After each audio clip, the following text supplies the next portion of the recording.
Okay, लेक्चरला सुरुवात करतोय. मी माझी स्क्रीन शेअर करतो.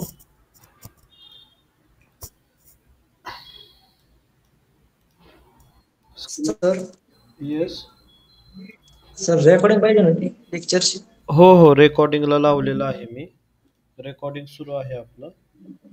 ओके, ठीक आहे. स्क्रीन दिसते सर्वांना? हो सर. ओके, ठीक आहे.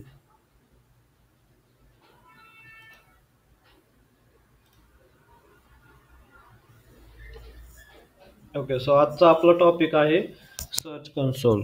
सर्च कन्सोल काय आहे, कोण सांगू शकेल का? कोणाला काय आयडिया आहे का? सर्च कन्सोल हे काय आहे?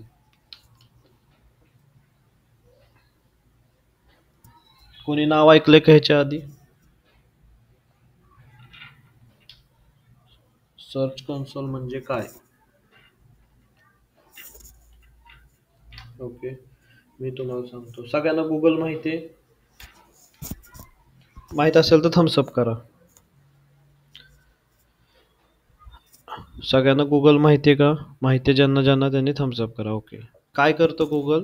तर जे काही वेबसाईट्स आहेत त्या सगळ्या वेबसाईटचा डेटा जो आहे तो तुम्हाला दाखवतो. कधी दाखवतो? जेव्हा तुम्ही गुगलच्या सर्चमध्ये जाता आणि तिथं तुम्ही काहीतरी टाईप करता, जसं की ऋतिक रोशन्स फोटो किंवा BMW कार किंवा रेड शूज.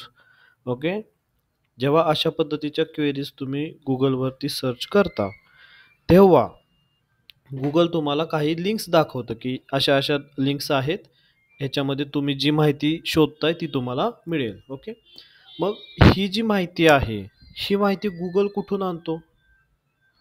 बरोबर, तो काय करतो? आधी तुम्हाला माहिती दाखवण्याच्या आधी तो ह्या सगळ्या इंटरनेटच्या ज्या वेबसाईट्स आहेत त्या वेबसाईटवरती जातो. ओके, सगळ्या वेबसाईटवरती जातो आणि बघतो की कुठल्या वेबसाईटवरती कोणती माहिती आहे, कोणती वेबसाईट कशा टाईपचा डेटा ॲड केलेला आहे त्यांनी साईटवरती, कोणत्या निशमध्ये वेबसाईट्स काम करतात, सगळी माहिती तो पाहतो. नुसती पाहतो का? तर नाही, तो माहिती पाहतो आणि त्याच्या सर्व्हरला तो इंडेक्स करून ठेवतो. म्हणजे की जर कोणी मला BMW कारबद्दल मला जर विचारलं तर मी त्याला अशा अशा XYZ ज्या वेबसाईट्स आहेत त्या मी दाखवणार. ओके, कोणी मला आयफोनबद्दल विचारलं तर मी आयफोनची ऑफिशियल वेबसाईट दाखवणार, ॲमेझॉनची वेबसाईट दाखवणार. असं तो आधीच तयारी करून ठेवतो, प्रिपरेशन करून ठेवतो. त्याला तुम्ही काय म्हणू शकता की गुगल इंडेक्सिंग करून ठेवतो. ओके, आधीच तो पूर्ण इंटरनेटवरती फिरतो आणि इंडेक्सिंग करून ठेवतो की कोणत्या वेबसाईटचा डेटा काय काय आहे ते, आणि जेव्हा तुम्ही विचारता तेव्हा तो त्यातून पटकीनं शोधतो आणि तुम्हाला डेटा देतो. ओके, इथपर्यंत क्लिअर असेल तर एकदा थम्सअप करा.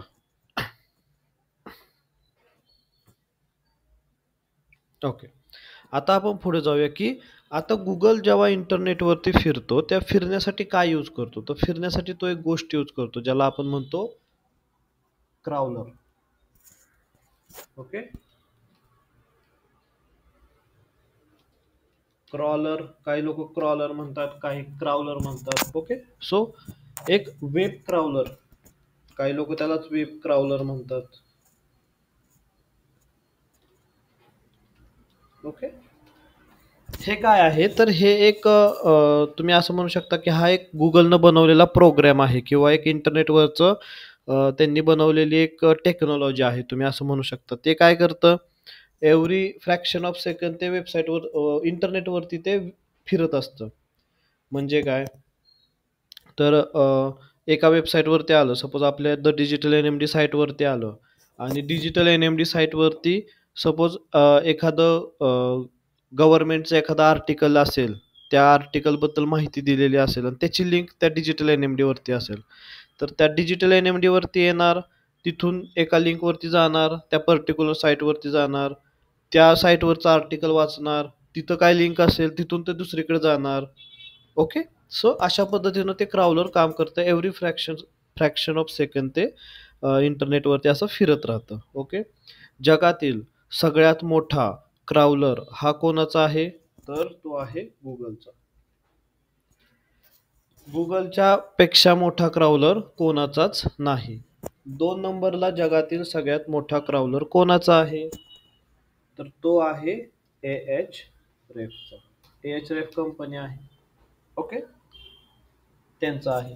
एच रेफ कंपनी कशासाठी आहे? तर ती बॅकलिंक चेक करते. ओके, त्याच्यासाठी आहे.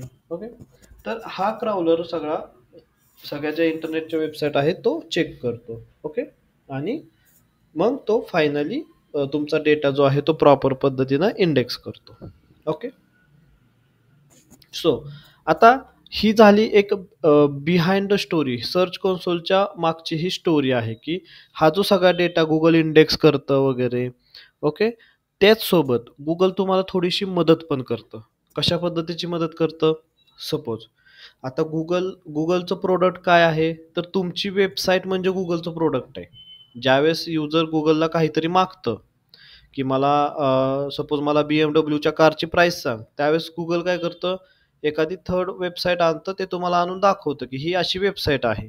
ओके, तर तुमची वेबसाईट म्हणजे गुगलचं प्रोडक्ट आहे. सो तुमची वेबसाईट चांगली असावं असं गुगलला वाटत असतं, बरोबर? मग त्यासाठी काय करतं गुगल? तर तुम्हाला एक टूल देतं की तुम्ही तुमच्या वेबसाईटचा प्रॉपर ॲनालायसिस करा. ओके, आणि तो ॲनालायसिस करण्यासाठी गुगलनं आपल्याला टूल दिलेला आहे ज्याचं नाव आहे Google search console. Okay, Google search console हे टूल त्यांनी दिलेलं आहे आपल्याला. कशासाठी? तर तुमच्या वेबसाईटचा प्रॉपर ॲनालायसिस करा. त्याच्यामध्ये जे एरर्स आहेत, ज्या काही गोष्टी आहेत, ओके, त्या तुम्ही तिथे चेक करू शकता. ओके, इथपर्यंत कळलं असेल तर एकदा थम्सअप करा सगळ्यांनी. गुगल सर्च कन्सोल काय आहे, कशासाठी यूज करतो? ओके, ठीक आहे. आता आपण नेक्स्ट स्टेपला जाऊयात. नेक्स्ट स्टेप काय आहे आपली? तर गुगल सर्च कन्सोलला तुम्हाला लॉग इन करायचं. तर लॉग इन करण्यासाठी तुमच्याकडे रिक्वायरमेंट काय काय आहे? तर तुमच्याकडे सिम्पली एक जीमेलचा ॲक्सेस पाहिजे. एक सिम्पल तुमच्याकडे जीमेल असेल तर तुमच्याकडे गुगल सर्च कन्सोलचा ॲक्सेस तुम्हाला मिळू शकतो. ओके, तर जीमेलचा ॲक्सेस प्रत्येकाकडेच असतो. जीमेल असेल तर तुम्हाला एक गुगल सर्च कन्सोलचं अकाउंट पण मिळेल. ओके, ठीक आहे. सो आता मग इथे माझ्याकडे NMDचा हा मेल आय डी आहे, NMD प्रायव्हेट लिमिटेड @gmail.com. तर माझ्याकडे गुगल सर्च कन्सोल पण आहे असं आपण गृहीत धरूया. ओके, सो मी आता गुगल सर्च कन्सोलवरती जातो. ओके, आणि मी याला काय म्हणतो? स्टार्ट नाव. ओके, स्टार्ट नाव म्हटल्यानंतर जे काही माझं गुगल सर्च कन्सोल आहे ते इथं ओपन होईल. ओके, आता तुम्ही पण जर तुमच्याकडे पण तिथे लॅपटॉप असेल, तुम्ही मशीन समोर बसलेला असाल तर तुम्ही पण ही गोष्ट ट्राय करू शकता. ओके, लाईव्ह लेक्चरमध्ये. ओके, बरं. आता इनिशियली तुम्हाला स्क्रीन अशी दिसेल का? तर अशी ती दिसणार नाही. का नाही दिसणार? कारण की आपण ह्या सर्च कन्सोलमध्ये प्रोजेक्ट्स ॲड केलेले आहेत. त्याच्यामुळे हे असं दिसतंय. प्रोजेक्ट ॲड केले नसेल तर इथं तुम्हाला ब्लँक स्क्रीन दिसते. ओके, आणि ते म्हणतं काय? की तुम्ही प्रोजेक्ट्स ॲड करा. ओके, सो आपण आता इथे पाहूयात. लेफ्ट साईडला बघा, इथे ड्रॉप डाऊन एरो आहे. ओके, आणि मी इथं काही प्रोजेक्ट्स ॲड केलेले आहेत, जसं की NMD infotech services, the digital NMD, आपले Pune news, NMD film production .in. Okay, so projects add केल्यामुळं तुम्हाला ही आत्ता जो डॅशबोर्ड आहे तो अशा पद्धतीनं दिसत आहे. ओके, सो प्रोजेक्ट ॲड केले नसतील तर हा तुम्हाला ब्लँक दिसेल.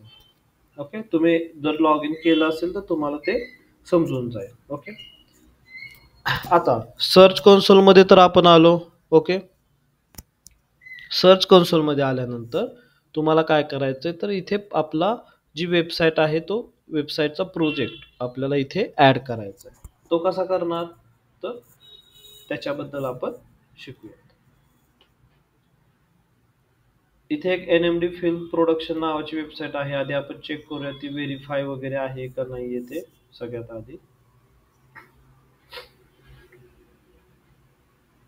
ओके, गो टू प्रॉपर्टी म्हणतो मी इथे, आणि आपण हीच साईट परत एकदा ऍड करणार आहे, त्याच्यामुळे मी काय करतो, ह्याला आपण एकदा मी डिलीट करतो इथून ह्या साईटला इथं. ओके.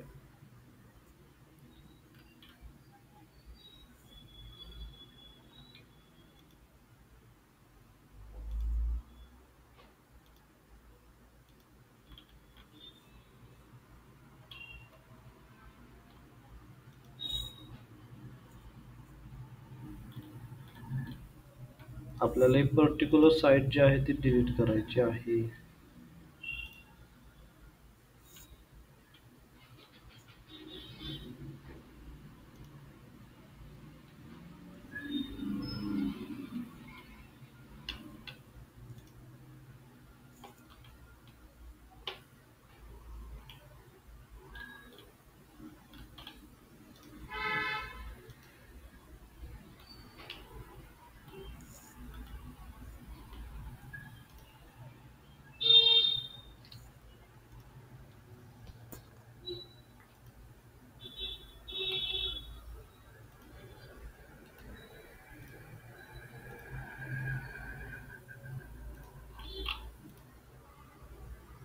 एकच मिनिट, मी आता अपडेट केलेली आहे सर्च कन्सोल, त्यामुळे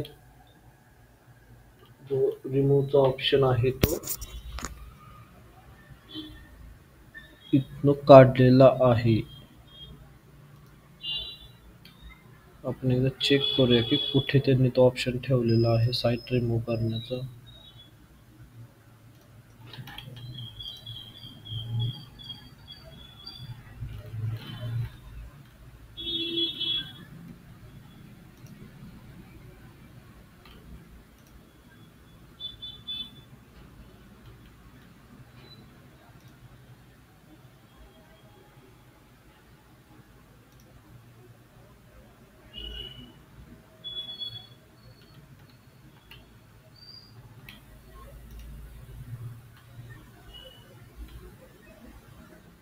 ओके, रिमूव्ह प्रॉपर्टी इथे ऑप्शन आहे बघा तो.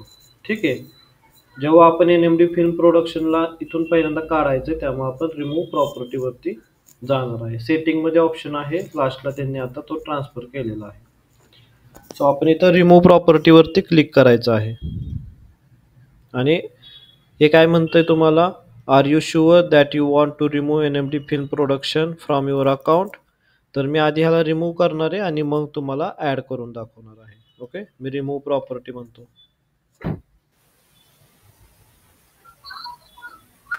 ओके, सो आता तुम्ही इथं बघू शकता, इथून जी तुमची एनएमडी फिल्म प्रोडक्शनची जी वेबसाईट आहे ती इथून आपण काढून टाकलेली आहे.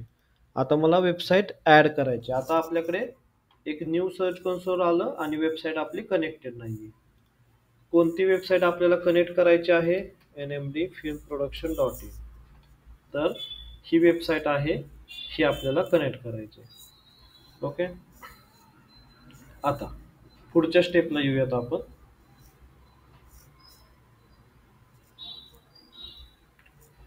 पुढची स्टेप काय आहे, जर तुम्हाला एखाद्या ठिकाणी प्रॉपर्टी ऍड करायची असेल तर त्याचे वेज किती आहेत, किती मार्ग आहेत ज्या मार्गाने तुम्ही एक प्रॉपर्टी ऍड करू शकता गुगल सर्च कन्सोल मध्ये. तर इथं मी ऍड प्रॉपर्टी म्हणतो. तर इथं तुम्ही बघू शकता की दोन पद्धतीचे मार्ग आहेत.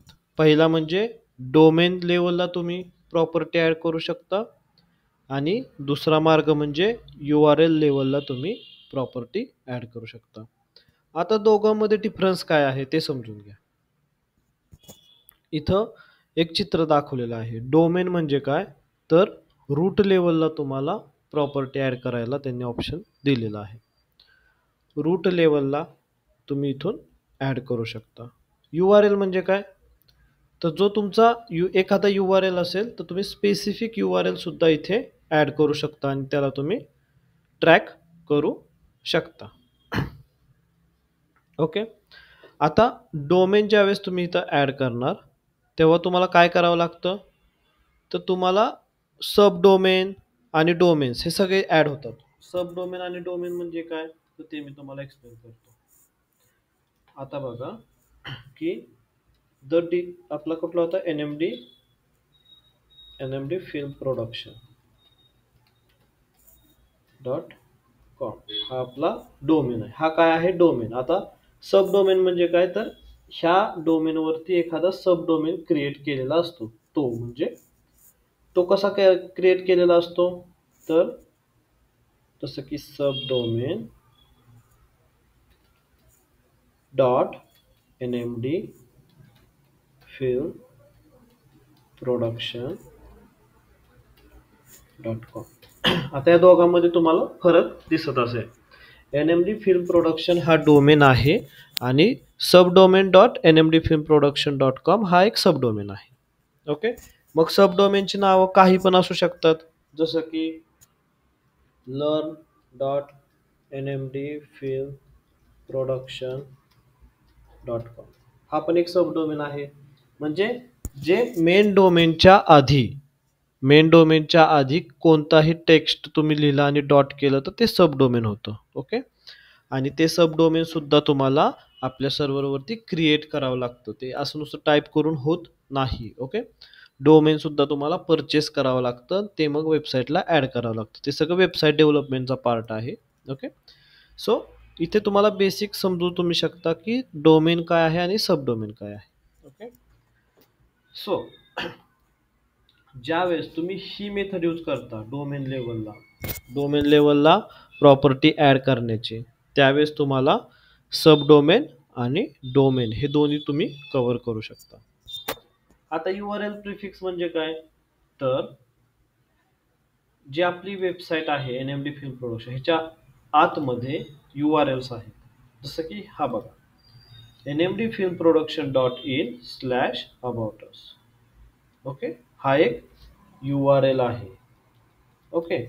सो URL लेवलला ज्यावेळेस तुम्हाला ऍड करायची प्रॉपर्टी, त्यावेळेस तुम्ही अशा पद्धतीने करू शकता. ओके. आता ह्याच्यामध्येच NMD film production dot in हे सुद्धा URLच आहे. हे दोन्ही पद्धतीनं काम करतं. म्हणजे हा URL म्हणून पण काम करतो आणि हा डोमेन म्हणून सुद्धा काम करतो. ओके. जसं की आपण म्हणतो की होम पेज आहे. होम पेज म्हणजे काय? आपलं मेन पेज. बट ते ज्यावेळेस आपण ओपन करतो, जसं की आता ह्या वेबसाईटचं होम पेज हे आहे. मी होम पेज ओपन केलं म्हणजे काय केलं? मी एक पेज ओपन केलं आणि तेच पेज माझं डोमेन पण आहे. ओके. सो जे आपलं मेन डोमेन आहे ते दोन्ही पद्धतीनं ऍक्ट करतो. म्हणजे ऍज अ डोमेन पण आणि ऍज अ URL सुद्धा. ओके. सो डोमेन लेवलचा ऍक्सेस जो आहे तो तुम्हाला सर्व्हरमध्ये काही सेटिंग करावी लागते, त्याच्यानंतर तुम्हाला तो ऍक्सेस मिळतो. URL लेवलचा जो ऍक्सेस आहे तो तुम्हाला रूट लेवलला गेलं की तिथून तुम्हाला तो ऍक्सेस मिळू शकतो. तर आपण आता एकदा चेक करूया की दोन्ही ह्याच्यामध्ये कोणकोणते प्रकार आहेत.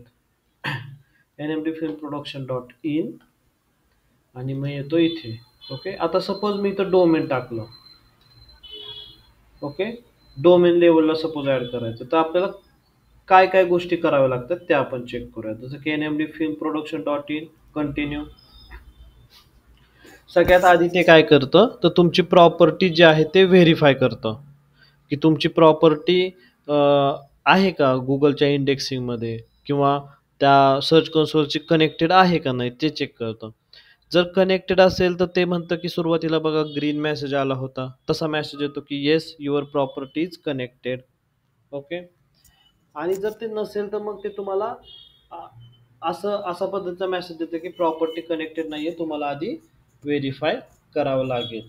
ओके. तुमचं डोमेन ओनरशिप जे आहे ते तुम्हाला व्हेरीफाय करावी लागेल असं ते सांगतं. ओके. इथपर्यंत सगळ्यांना क्लिअर असेल तर एकदा थम्सअप करा.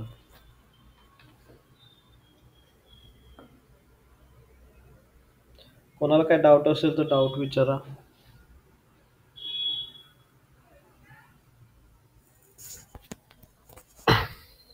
ओके. आपण पुढे जाऊया.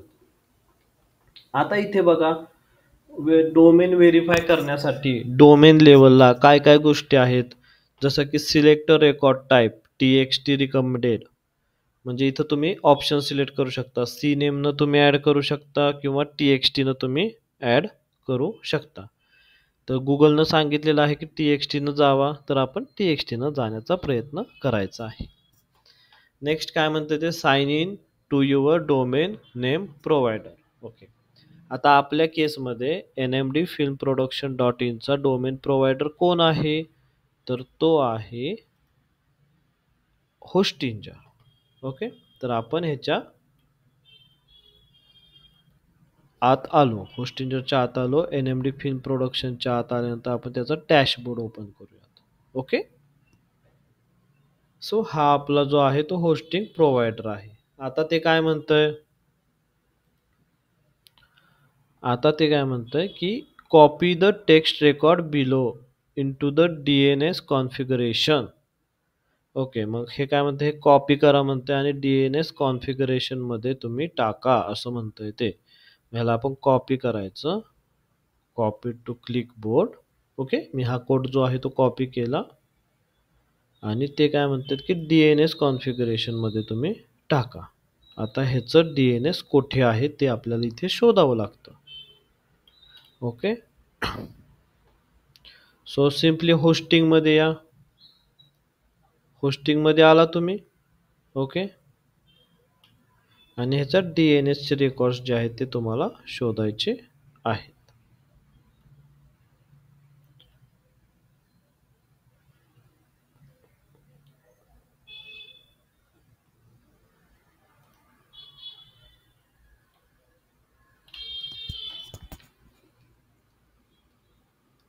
इथे मी टाईप करतोय आणि सर्च करतोय की DNS चे रेकॉर्ड आपल्याला मिळत आहेत का कुठे ते. ठीक आहे. प्रत्येक सर्व्हर प्रोव्हायडरचे DNS चे जे रेकॉर्ड्स आहेत ते वेगवेगळे राहतात. ओके. सो तुम्हाला हे गोष्टी शोधाव्याच लागणार आहेत. DNS झोन एडिटर मला इथे ॲडव्हान्स सेक्शन मध्ये काहीतरी मिळालेलं आहे. एकदा मी जातो आणि चेक करतो तिथे काय आहे का असं काय ॲड करण्यासारखं. ओके. इथे DNS रेकॉर्ड्सचा ऑप्शन आलेला आहे आणि इथे खाली बघू शकता की तुम्ही मॅनेज DNS रेकॉर्ड तुम्ही करू शकता असं ते म्हणतंय. ओके. सो आता काय करायचं, परत एकदा या सर्च कन्सोलच्या इथे काय म्हणतंय ते, press verify below, copy the text record below into DNS configuration. मी परत एकदा कॉपी करतो आणि TXT नावाचा जो रेकॉर्ड आहे तो मला ऍड करायचा आहे. मी एकदा परत येतो इथे माघारी आणि इथे मी टाईप मध्ये सिलेक्ट करतो TXT. TXT ची व्हॅल्यू काय त्यांनी दिलेली आहे ती आपण इथं पेस्ट करूयात. व्हॅल्यू पेस्ट केली आणि इथं म्हणूयात add record. DNS record created successfully. NMD film प्रोडक्शनच्या आत TXT नावाचा रेकॉर्ड आपण ऍड केलेला आहे. ओके. इथपर्यंत सगळ्यांना क्लिअर असेल तर एकदा थम्स अप करा. कोणाला काही डाऊट असेल तर डाऊट विचारा. ओके. ठीक आहे. इथपर्यंत सर्वांना क्लिअर आहे. आता TXT रेकॉर्ड आपण ऍड केलेला आहे आणि आता आपण एकदा जाऊन त्यांच्या सगळ्या स्टेप झाल्या का नाही ते चेक करायचं. तर प्रेस व्हेरीफाय बिलो म्हणजे सगळ्या स्टेप्स त्यांच्या झालेल्या आहेत. आता एकदा आपण व्हेरीफाय करून ट्राय करूया की हे काय ऑप्शन देते ते पाहूयात आपण. ओके. सो मी व्हेरीफाय वरती क्लिक करतोय. व्हेरीफाईंग म्हणतंय. Okay. Ownership verified, domain name provider. Okay. See अशा पद्धतीनं तुमची ओनरशिप जी आहे ती व्हेरीफाईड झालेली आहे डोमेन लेवलला. आता मी काय करतो, गो टू प्रॉपर्टी म्हणतो. इथे डेटा येण्यासाठी थोडासा टाइम जाईल. ओके. कारण की नवीन नवीन तुम्ही साईट ऍड केलेले आहे, गुगलला सगळं चेक करावं लागेल. त्याच्यानंतर तो तुम्हाला इथे डेटा जो आहे तो दाखवेल. ओके. आता ह्याच्यामध्ये तुम्हाला सांगतो की जेव्हा तुम्ही डोमेन लेवलला प्रॉपर्टी व्हेरीफाय करताना तर इथे असं येतं की डोमेन प्रॉपर्टी असं लिहून येतं. ठीक आहे. हे जे खालचे जे आहेत ते URL लेवलला व्हेरीफाय केलेले आहेत. जसं की द डिजिटल NMD आणि NMD इन्फोटेक सर्व्हिसेस हे URL लेवलला व्हेरीफाय केलेले आहेत. ओके. याचा अर्थ काय? URL लेवलला व्हेरीफाय केलेले आहे त्याचा अर्थ तर जेव्हा मी सपोज एखादा सब डोमेन ऍड केला जसं की mobile dot the digital NMD .com हा जो URL आहे ही वेबसाईट जी आहे ती URL लेवलला आपण व्हेरीफाय केलेली आहे. जेव्हा मी असा सब डोमेन जेव्हा ऍड करेन तर त्याचा डेटा जो आहे तो डेटा आपल्या सर्च कन्सोलमध्ये काउंट केला जाणार नाही. का? कारण की आपण ते URL लेवलला व्हेरीफाय केलेलं आहे. But NMD film production .in हे आपण डोमेन लेवलला व्हेरीफाय केलेलं आहे. सो अशा पद्धतीचे सब डोमेन सुद्धा ह्याच्यामध्ये काउंट केले जातील. एवढं क्लिअर आहे. ओके. सो आता नेक्स्ट येऊयात आपण. आता परत काय करायचं आपण? परत NMD फिल्म प्रोडक्शन .in आपण काढून टाकायचे आणि URL लेवलला ऍड करण्याचा ट्राय करायचा आहे. इथपर्यंत सगळ्यांना समजलं असेल तर एकदा थम्स अप करा. ओके. पुढे जाऊयात आपण. आता मी काय करतो? मी ही प्रॉपर्टी काढून टाकतो. सेटिंग मध्ये या. सेटिंग मध्ये आल्यानंतर सगळ्यात बॉटमला या आणि रिमूव्ह प्रॉपर्टी म्हणा. रिमूव्ह प्रॉपर्टी म्हटल्यानंतर इथून प्रॉपर्टी जी आहे ती काढून टाकली जाईल. ओके. आणि आता तुम्ही चेक करू शकता की इथून तुमची जी प्रॉपर्टी आहे ती गेलेली आहे. आता मला URL लेवलला जे आहे ते मला ऍड करायची आहे. तर त्याच्यासाठी ज्या स्टेप्स आहेत त्या आपण फॉलो करूयात. मी URL जो आहे तो कॉपी करतो. मी सर्च कन्सोल मध्ये येतो. ओके. मी सर्च कन्सोल मध्ये आल्यानंतर माझ्या ज्या बेसिक स्टेप्स आहेत त्या करतो. जसं की add a property, URL prefix मध्ये मी इथं पेस्ट करतो URL. त्याच्यानंतर मी कंटिन्यू वरती क्लिक करतो आणि मी प्रयत्न करतो व्हेरीफाय प्रॉपर्टी करण्याचा. आता इथं हे काय केलं की ओनरशिप ऑटो व्हेरीफाईड. का असं झालं? ह्याच्या माग एक रिझन आहे. रिझन काय आहे? तर डोमेन वरती मी ऑलरेडी TXT चा रेकॉर्ड ऍड करून ठेवलेला आहे. त्याच्यामुळे त्यांनी ती ऑटो व्हेरीफाईड केली. मी आधी हे डिलीट करतो. ओके. आणि डोमेन लेवलला सुद्धा म्हणजे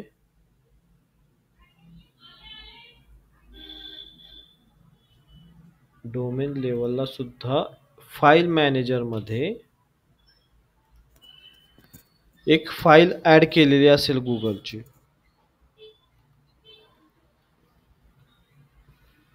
आधी आपण ज्यावेळेस आलो इथे त्यावेळेस ते बाय डिफॉल्ट URL व्हेरीफाईड होतं ना.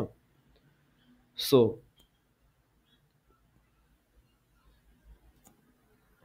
तिथे गुगलची एक फाईल सुद्धा ऍड केलेली असेल तर ती सुद्धा आपल्याला काढावी लागेल. त्याच्यानंतरच ते URL व्हेरीफाईड होईल. मी येतो इथं फाईल मॅनेजर मध्ये.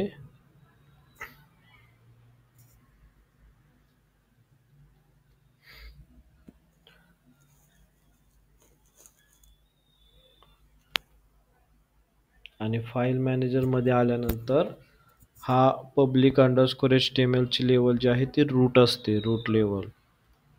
सो इथे मला डबल क्लिक करायचं आहे आणि इथे मला चेक करायचं आहे की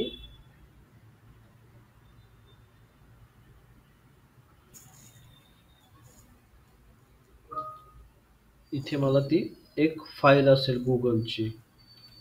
HTML ची ती चेक करायची आहे, ती त्यांनी ऍड केलेली आहे का नाही ते.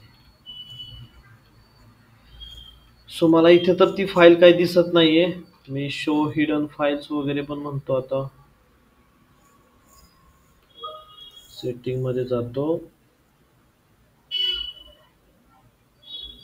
ओके, हाईड डॉट फाईल्स आहे ते.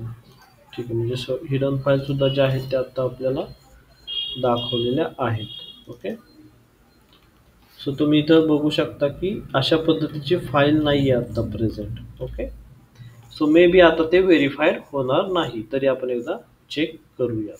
ओके, वेबसाईट कोणती आहे ही, NMDची.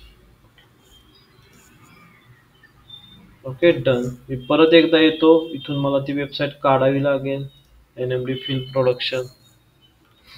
ओके, मी सेटिंग मध्ये येतो. सेटिंग मध्ये आल्यानंतर मी इथून रिमूव्ह प्रॉपर्टी म्हणतो. ओके, आणि रिमूव्ह प्रॉपर्टी म्हणतो. ओके, सो प्रॉपर्टी रिमूव्ह झाली. आता काय करायचं तर ऍड प्रॉपर्टी म्हणायचं आणि जो आपला डोमेन आहे तो URL लेवलला ऍड करा असं बोलायचं. कंटिन्यू म्हणायचं.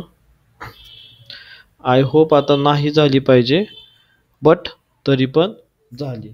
ती का झाली तर remove the GTAG tracking code to avoid losing verification. Okay, GTAGचा ट्रॅकिंग कोड वेबसाईटमध्ये ऍड केलेला आहे. ठीक आहे, सो परत मला ती प्रोसेस करावी लागेल, काही प्रॉब्लेम नाही. साईटमध्ये मला यावं लागेल. ओके, वर्डप्रेस ॲडमिनला जावं लागेल आणि तिथं GTAGचा कोड ॲड करून ठेवलेला आहे. ठीक आहे, तो मला आधी काढावा लागेल, त्याशिवाय आपण पुढे जाऊ शकत नाही.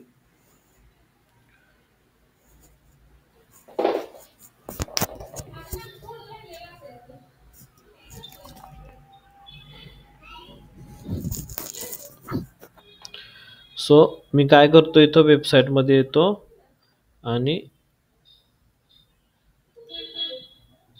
चेक करतो की GTAGचा कोड कोणी ॲड केलेला आहे का नाही ते. header.php मध्ये येतो. सी GTAGचा कोड आहे तो ॲड केलेला आहे. मी एकदा डिलीट करतो हा कोड, अपडेट फाईल म्हणतो आणि आता मी एकदा चेक करतो परत एकदा.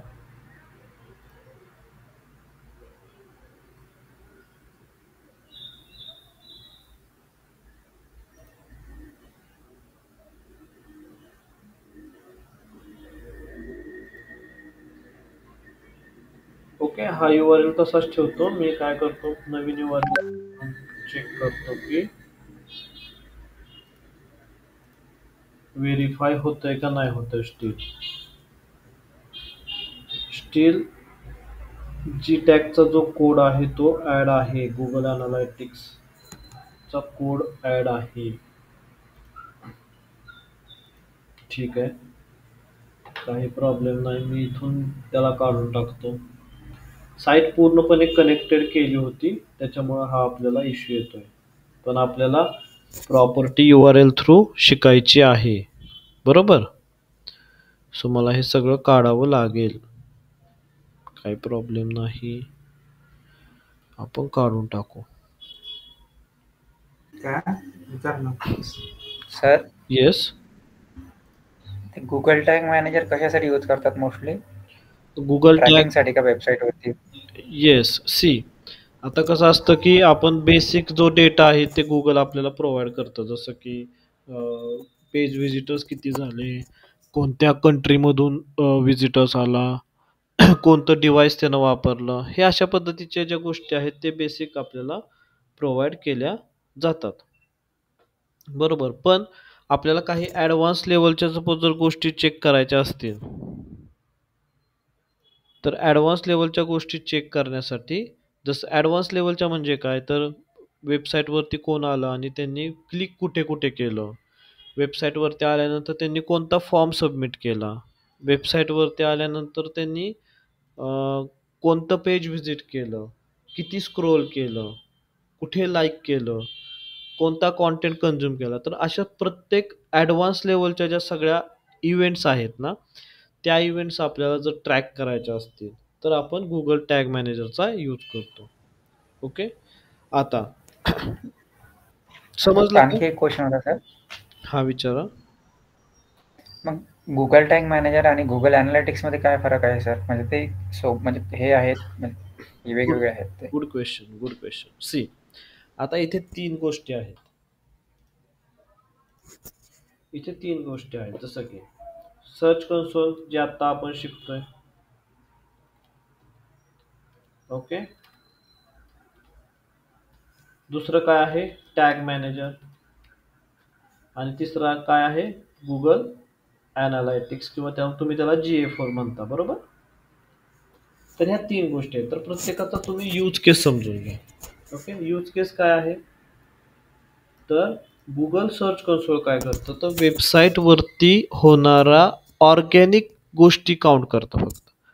ऑर्गॅनिक म्हणजे काय, जसं मी तुम्हाला लेक्चरच्या सुरुवातीला सांगितलं होतं की क्राउलर येतो, वेबसाईट पाहतो, तुम्हाला ते हेल्प केली जाते, तर ह्या सगळ्या गोष्टी ऑर्गॅनिक होतात. ओके,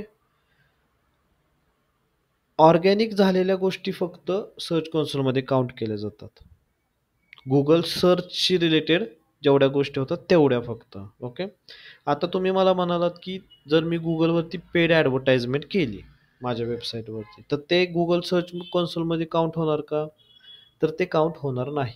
ते कुठे काउंट होणार, ते काउंट होणार GA4 मध्ये.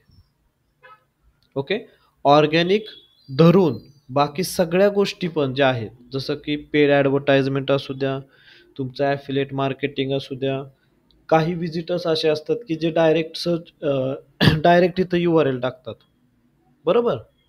इथे जे आपलं हे असतं ब्राउझर, त्याच्या ब्राउझरच्या ह्याच्यामध्ये डायरेक्ट ॲड्रेसमध्ये URL टाकतात, तर ते डायरेक्ट असू द्या, ॲफिलिएट, रेफरल.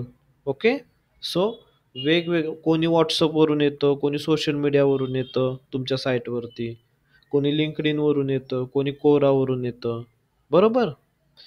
सो अशा वेगवेगळ्या पद्धतीनं युजर जेव्हा तुमच्या साईटवरती येतो, त्या सगळ्या गोष्टी काउंट केल्या जातात कशामध्ये, GA4 मध्ये. पण सर्च कन्सोलमध्ये फक्त ऑर्गॅनिक डेटा आणि तुमच्या वेबसाईटमध्ये काय इम्प्रूव्हमेंट केली पाहिजे त्याच्याशी रिलेटेड डेटा फक्त दाखवला जातो. ह्या दोघांमधला डिफरन्स समजला तुम्हाला, सर्च कन्सोल आणि GA4 मध्ये, तर थम्सअप करा.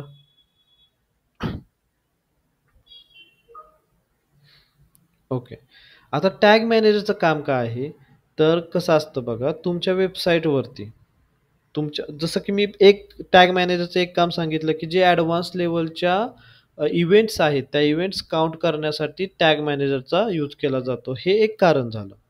दुसरं कारण काय आहे टॅग मॅनेजरचं, सपोज आता तुमची वेबसाईट एका बिझनेस लेवलला गेलेली आहे, तर तुमच्या वेबसाईटला तुम्हाला काय काय कनेक्ट करायचं आहे, फेसबुक कनेक्ट करायचं आहे, लिंक्डइन कनेक्ट करायचं आहे, बरोबर, कोरा कनेक्ट करायचा आहे, ॲप्लिकेशन कनेक्ट करायचं आहे, G tag, search console, thousands of applications आहेत जे सगळे तुमच्या वेबसाईटला तुम्हाला कनेक्ट करायचे आहेत. मग सगळ्यांचा कोड तुम्ही वेबसाईटमध्ये टाकत राहणार का, तर त्यानं काय होईल, वेबसाईट हेवी होऊन जाईल, जड होऊन जाईल. ओके, सो तुम्ही सगळे कोड नाही टाकू शकत वेबसाईटमध्ये. त्या केसमध्ये गुगलनं आपल्याला एक प्रोडक्ट दिलेला आहे टॅग मॅनेजर. त्याच्यामध्ये आपण काय करू शकतो की तुम्ही GTAGचा कोड गुगलमध्ये, सॉरी, GTAGचा कोड तुम्ही वेबसाईटमध्ये टाका सिम्पली, बस एवढंच करायचं आहे. GTAGचा कोड तुम्ही वेबसाईटमध्ये टाकला की बाकीचे जे सगळे कोड आहेत ते तुम्ही टॅग मॅनेजरमध्ये टाका, तिथून ते सगळं ते ॲक्सेस केलं जाईल. म्हणजे त्यांनी ती अशी सिस्टीम बनवलेली आहे. GTAG एकच कोड टाकायचा वेबसाईटमध्ये, बाकी सगळे कोड टॅग मॅनेजरमध्ये टाकायचे. समजलं का तुम्हाला, GTAGचा कोड म्हणजे काय, टॅग मॅनेजरचा कोड. टॅग मॅनेजरचा एकच कोड टाका आणि बाकीचे सगळे कोड टॅग मॅनेजरमध्ये टाका. म्हणजे कसं काय, की आता मी एच-आर आहे एखाद्या कंपनीचा. ओके. एच-आर आहे आणि 100 स्टुडंट्स आहेत. प्रत्येक जण येतोय मला रिझ्युमे देतोय. सर माझा रिझ्युमे, सर माझा रिझ्युमे, सर माझा रिझ्युमे. हे किती कॉम्प्लिकेटेड होईल. मी काय केलं, मी माझ्या खाली ज्युनियर एच-आर ठेवला आणि त्याला सांगितलं की तू माझ्याकडे एकदम रिझ्युमे सगळे आणून दे. 100 लोकांचे रिझ्युमे तू गोळा कर. समजलं का? तर मला काय करायचं, मला ॲट अ टाइम एकदाच मला माझ्याकडे रिझ्युमे येतील. 100 लोकांना एंटरटेन करायची गरज नाही. एकाच ज्युनियर एचआरला मला एंटरटेन करायचं. तो तसा कन्सेप्ट आहे इथे. समजलं असेल तर एकदा थम्स अप करा.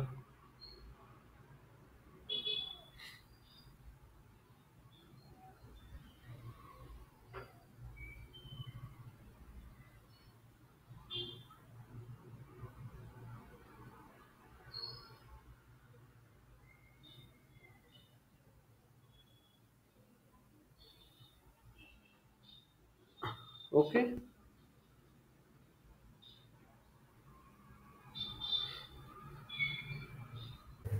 हॅलो. हां.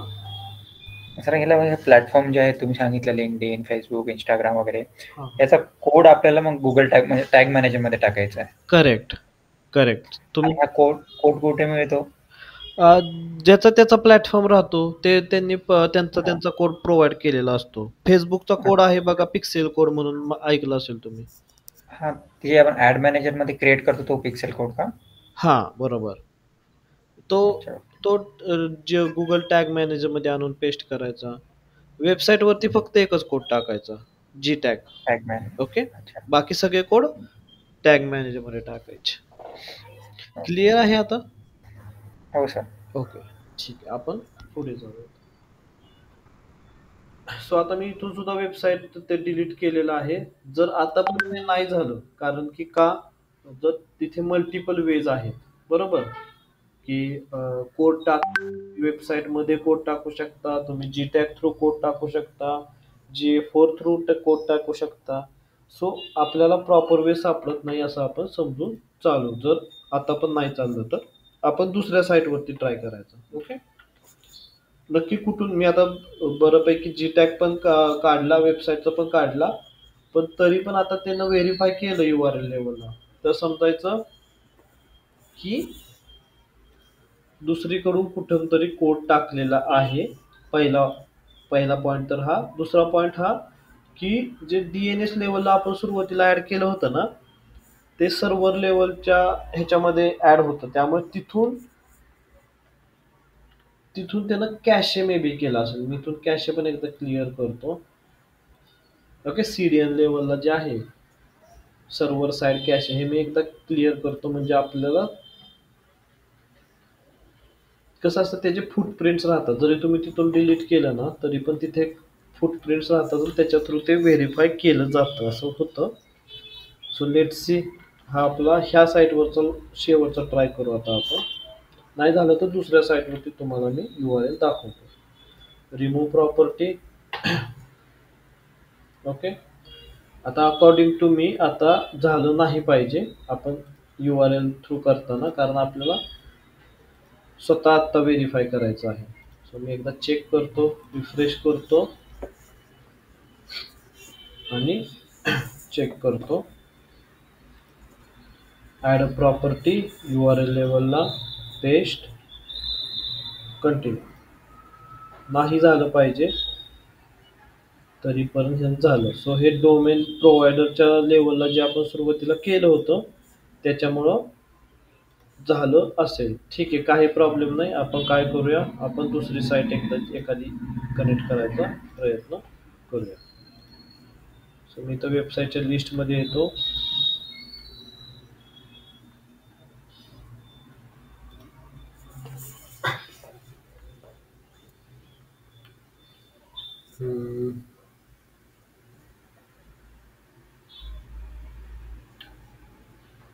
कोणती पण एक वेबसाईट घेऊयात आपण.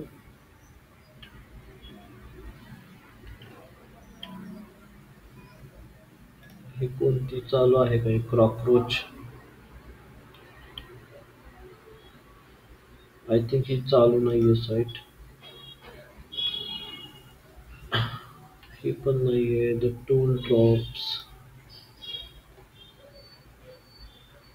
Your domain expired on 20 renew to get back online. म्हणजे साईट ही पण ऑनलाईन नाही वाटत. साईट चालू पाहिजे ही रिक्वायरमेंट आहे. ठीक आहे.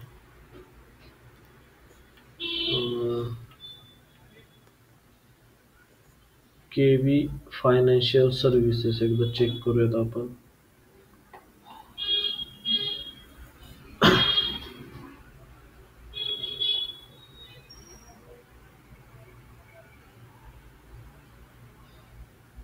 द टूल ड्रॉप्सच ओपन झालं ना. केवी फायनान्शियल सर्व्हिसेस,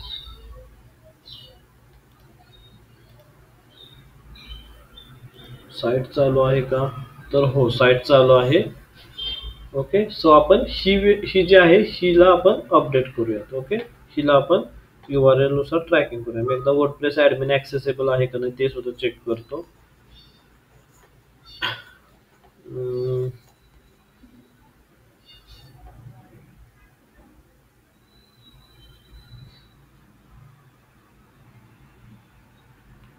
ओके. सो ह्याचा हे सुद्धा ऍक्सेसेबल आहे. थीम फाईल एडिटर मध्ये येऊन थांबतो मी इथे. ओके.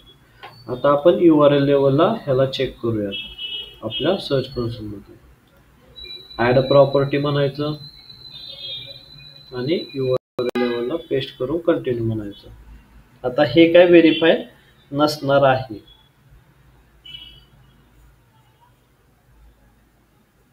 ओके.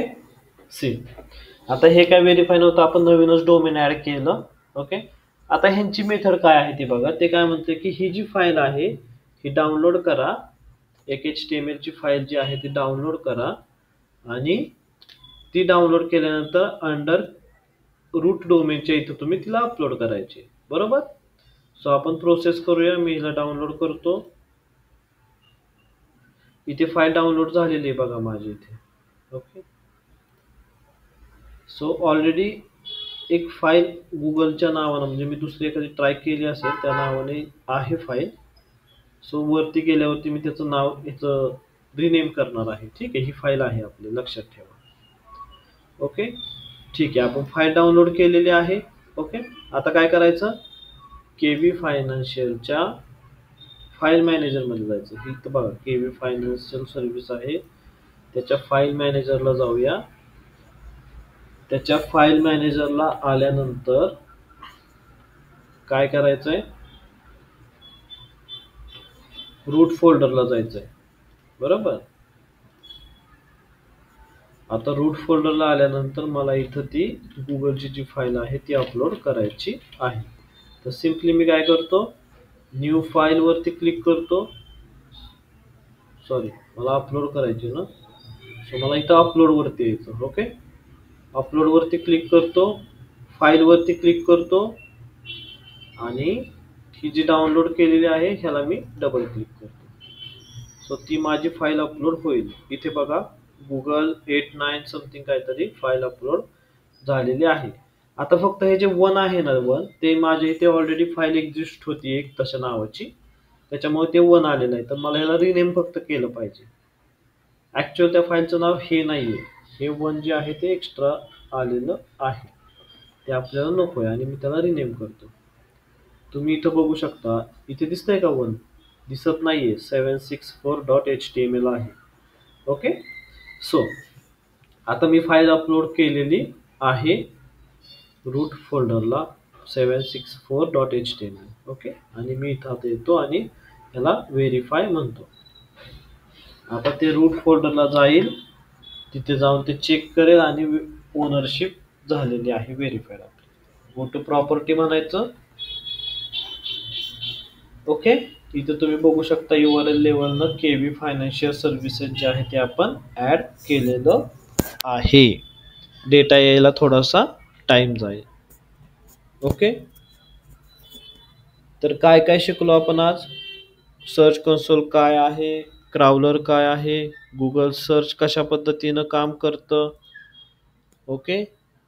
कशा पद्धतीनं सर्च कन्सोल ओपन करायचं, त्याच्यामध्ये URL लेवलनं कसं ॲड करायचं, डोमेन लेवलनं कसं ॲड करायचं, ह्या सगळ्या गोष्टी आपण शिकलेलो आहोत. जर तुम्हाला लेक्चर समजलं असेल तर एकदा थम्सअप करा.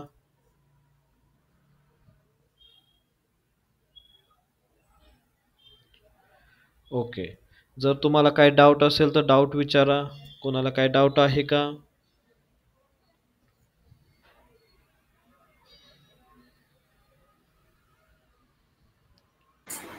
हॅलो हा. Sir, yes. डोमेनचं समजलं, पण हे URLचं एकदा परत रिपीट कराल का सर? आता URL कारण की ऑटो व्हेरीफाईड होत होतं ना, तर म्हणजे जरा स्टेप लिहायला कळलं नाही मला. Yes yes yes, correct correct. Confusion होऊ शकतं. माईक ऑफ करा फक्त. माईक ऑफ करा. हो सर. ओके. हां. कन्फ्युजन होऊ शकतं URL लेवल आणि डोमेन लेवलला. डोमेनचं तुम्हाला समजलं कारण तिथं आपल्याला काही प्रॉब्लेम आला नाही. पण URL लेवलला आपल्याला प्रॉब्लेम आला. काय प्रॉब्लेम आला आपल्याला? तर सगळ्यात पहिला प्रॉब्लेम की मी काय केलं होतं आधी सगळ्यात डोमेन लेवललाच मी सुरुवातीला व्हेरीफाय केलं. ओके. सगळ्यात पहिला प्रॉब्लेम इथं आला डोमेन लेवलला व्हेरीफाय केल्यामुळे. काय झालं त्याच्यामुळं? जी जी गोष्ट आपण डोमेन लेवलला व्हेरीफाय करतो ना, ती डायरेक्ट सर्व्हरच्या म्हणजे डायरेक्ट सर्व्हरची जी मेमरी असते का नाही, त्या मेमरीमध्ये डायरेक्ट जाऊन चेंज होतो. हा विषय आहे. आणि एकदा का मेमरीमध्ये काय रिटर्न केलं असेल ना, तर त्याला तुम्ही वारंवार कॅशे करून किंवा तिथून ते निघायला जरी तुम्ही डिलीट केलं ना, ते निघायला थोडंसं टाईम जातो. जसं की डेटा यायला कसा टाईम जातो. आता आपण ॲड केलं पण डेटा आला नाही. 24 अवर्स वगैरे टाईम जातो. ते सर्व्हर प्रॉपर त्याच्या त्या लेव्हल अपडेटेड लेव्हलला यायला आहे का नाही थोडा टाइम जातो. सगळ्यात पहिली गोष्ट ही झाली की मी पहिल्यांदाच व्हेरीफाय करताना डोमेन लेवलला व्हेरीफाय केलं. त्याच्यामुळे तिथं ते म्हणजे सर्व्हरमध्ये चेंजेस झाले. ओके. आणि तिथून ते मी त्याच्यानंतर काय केलं की मी काढलं कोड तो व्हेरीफायचा, तरी पण ते तिथंच राहिलं. कारण सर्व्हर लेवलचा चेंज होण्यासाठी 24 अवर्स लागतात. ओके. पहिली तर गोष्ट ही झाली. दुसरी गोष्ट काय झाली, ते ऑलरेडी साईट URL व्हेरीफाईड होती. ओके. ऑलरेडी URL व्हेरीफाईड होती. तर ती कुठून केली होती ना, ते आपल्याला प्रॉपर फाइंड आउट नाही झालं. ओके. कुठून कुठून करतात? वेबसाईटवरून करतात आणि गुगल टॅग मॅनेजरवरून करतात किंवा GA4 वरून करतात. 3 वेज आहेत. त्यातले जे 2 वेज आहेत आपण ते केले, जे मेनली करतात लोक की वेबसाईटमधून मी कोड काढला तरी पण ते आलं. त्याच्यानंतर मी जी टॅगमधनं कोड काढला तरी पण ते आलं. ओके. सो आपल्याला त्याच्यासाठी पण थोडा टाइम लागणार होता की आता आपल्याला रिझन माहित नव्हतं नक्की नक्की कशामुळे ते व्हेरीफाईड होतंय. डोमेनमधनं केल्यामुळं होतंय का URL मधनं केल्यामुळं होतंय का जी टॅगमध्ये कोड होता म्हणून होतं का वेबसाईटमधनं होतं म्हणून होतं, काहीच काय त्याच्यामध्ये आपल्याला प्रॉपर डेटा पॉईंट्स मिळत नव्हते. ओके. आता हे क्लिअर होण्यासाठी आपल्याला 24 अवर्स तर मिनिमम लागणार आहे, कारण आपण मल्टिपल चेंजेस केले ना साईटवरती, डायरेक्ट सर्व्हरवरती चेंजेस होत होते. सो 24 अवर्स नंतर आपल्याला प्रॉपर रिझन कळेल की कुठून ते नक्की कोड ते घेत होतं. ओके. मग त्या केसमध्ये मी काय केलं, मी साईट चेंज केली. अशी नवीन साईट घेतली जी ऑलरेडी ह्याच्या आधी कधी व्हेरीफाय केली नव्हती आपल्या सर्च कन्सोलला. ती साईट घेतली आणि मी त्याला काय केलं, URL व्हेरीफाय पहिल्यांदाच करायला घेतलं. ओके. आता URL व्हेरीफायमध्ये काय करतं ते, तर फक्त URLच्या आतल्या सगळ्या गोष्टी तेवढं व्हेरीफाय करतं. डायरेक्ट डोमेन लेवलला जाऊन DNS लेवलला जाऊन चेंजेस करत नाही. फक्त URL लेवलला करतं. आणि ते करण्यासाठी काय काय गोष्टी असतात, फक्त एक जी गुगलची फाईल आहे ना, ती गुगलची फाईल ते डाउनलोड करायला देतं. ते म्हणतं की ती फाईल तुम्ही अपलोड करा तुमच्या सर्व्हरला, रूट लेवलला. ती आपण अपलोड केली. त्या फाईलच्या आत काहीच कोड नसतो. एक लाईन फक्त असते. ती पण तुम्हाला दाखवतो. मे बी इथे नसेल ती. ती ती लाईन कुठे असते? ह्याला जर तुम्ही व्ह्यू म्हटला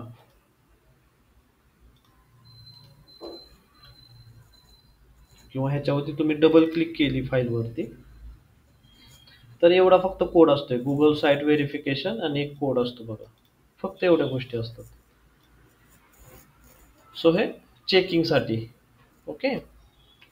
सो मग ती फाईल मी अपलोड केली अपलोड केल्यानंतर मी गेलो URL व्हेरीफायला, प्रॉपर्टी व्हेरीफाय केली की झाली. सिम्पल. डोमेनपेक्षा सोपं URL आहे. क्लिअर आहे रेणू? हो सर. ओके, ठीक आहे. सो आज आपण एवढ्या गोष्टी शिकलो आहे. कोणाला काय अजून डाऊट आहे का? जर कोणाला कोणताही डाऊट नसेल तर एकदा थम्सअप करा, म्हणजे मला क्लिअर होईल. प्लीज थम्सअप करा जर कोणताही डाऊट नसेल तर. Okay okay, thank you. सो आपण नेक्स्ट लेक्चरला ह्याच्या पुढच्या ज्या गोष्टी आहेत त्या शिकणार आहोत. ओके, आजचं लेक्चर आपण इथेच थांबूयात.